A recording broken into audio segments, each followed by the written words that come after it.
Interest जिसको ब्याज भी बोलते हैं, सिंपल सी भाषा में ये जो लोन के ट्रांजैक्शन में दो पार्टीज होते हैं। एक होता है लेंडर जो कर्जा देता है, करेक्ट। दूसरा होता है बोरोअर जो कर्जा लेता है, करेक्ट। बोरोअर और लेंडर के बीच में जो ट्रांजैक्शन होता है, फॉर एग्जांपल 1 लाख रुपए का कर्जा लेंडर ने दिया और बोरोअर इस 1 लाख का इस्तेमाल करेगा, तो बोरोअर लेंडर को क्या देगा? इंटरेस्ट।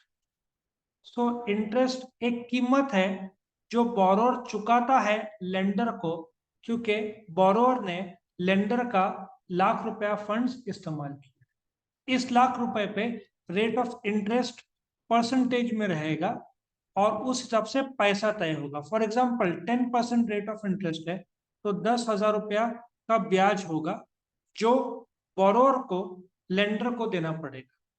अब वो एक साथ एक महीने का, वो आपस का दोनों का लेंडर और बोरोअर का अरेंजमेंट है, correct. So in financial terms it is a payment made for using the money of another. Borrower किसका पैसा इस्तेमाल कर रहा है? लेंडर का। कितना? 1 लाख रुपया। ये करोड़ भी हो सकता है, 100 करोड़ भी हो सकता है ना। So interest is the cost of renting money. फिलहाल 1 लाख रुपया लिया है तो बोरोअर लेंडर को पैसा दे रहा है, and it is the income from lending money for the lender. So lender की कमाई है, लेंडर के लिए इंटरेस्ट क्या है? इनकम है, ठीक है ना। इंटरेस्ट इनकम है किसके लिए? लेंडर के लिए। बोरोअर के लिए क्या है? एक्सपेंसेस है, खर्चा है। फर्क समझ में आया? यदि सिंपल सा है, हमने एक कर्जा लिया, एक होम लोन लिया। किससे लिया? स्टेट बैंक ऑफ इंडिया से। स्टेट बैंक ऑफ इंडिया क्या हो जाएगा? लेंडर। हम क्या हो जाएंगे? बोरोअर। हमने एसबीआई एक घर का कर्जा लिया, ठीक है, होम लोन लिया। तो ये घर हम रह रहे हैं, तो हम बैंक को क्या देंगे? इंटरेस्ट। फिलहाल एसबीआई का रेट ऑफ इंटरेस्ट इज 8.4%, ये हम पे करेंगे। तुम्हारा लोन रकम 10 लाख है, तो साल का कितना आएगा? 10 लाख का 8.4, 84,000 रुपीज आएगा ना। सो ये इंटरेस्ट बोरोअर एसबीआई को देगा, क्योंकि एसबीआई का उसने 10 लाख रुपया इस्तेमाल किया है, जो बिल्डर को दिया ना। इसका जो मालिक है बिल्डर, उसको पैसा दिया है। तो आई होप यू अंडरस्टैंड कि interest is the price paid for productive services rendered by capital. Capital का जो इस्तेमाल करते हैं उसका productive services. It is directly related to risk. Higher the risk, higher the rate of interest.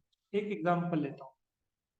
अभी home loan का SBI का rate of interest is 8.4%, क्योंकि जो घर है, ठीक है, जो घर है, लेंडर एसबीआई है, ठीक है, बोरोअर एक इंसान है।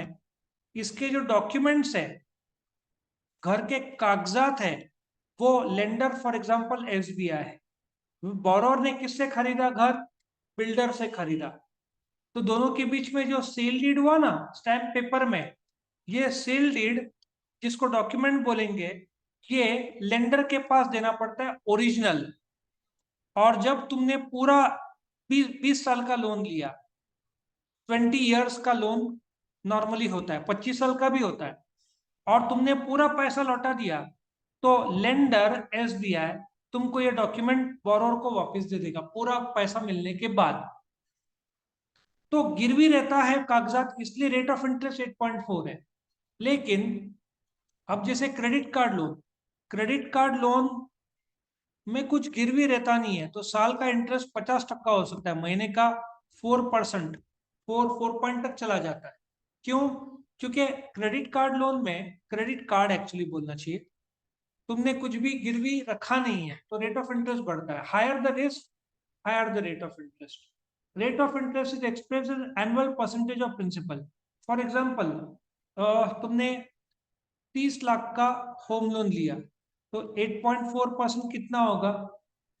2,52,000 रुपया साल का, ठीक है ना। ये प्रिंसिपल है, ठीक है। ये रेट ऑफ इंटरेस्ट है, ये इंटरेस्ट अमाउंट है साल का, ठीक है। तो रेट ऑफ इंटरेस्ट, देश में कितना मनी सप्लाई है, अभी कोविड के टाइम में लोग डिमांड ही नहीं कर रहे थे, तो सप्लाई बढ़ गया था। तो यही होम लोन जो 8.4% आज है, उस समय 6.5% था कोविड के टाइम में, क्योंकि लोग डिमांड नहीं कर रहे। अभी मार्केट में डिमांड बढ़ गया तो रेट ऑफ इंटरेस्ट भी बढ़ गया।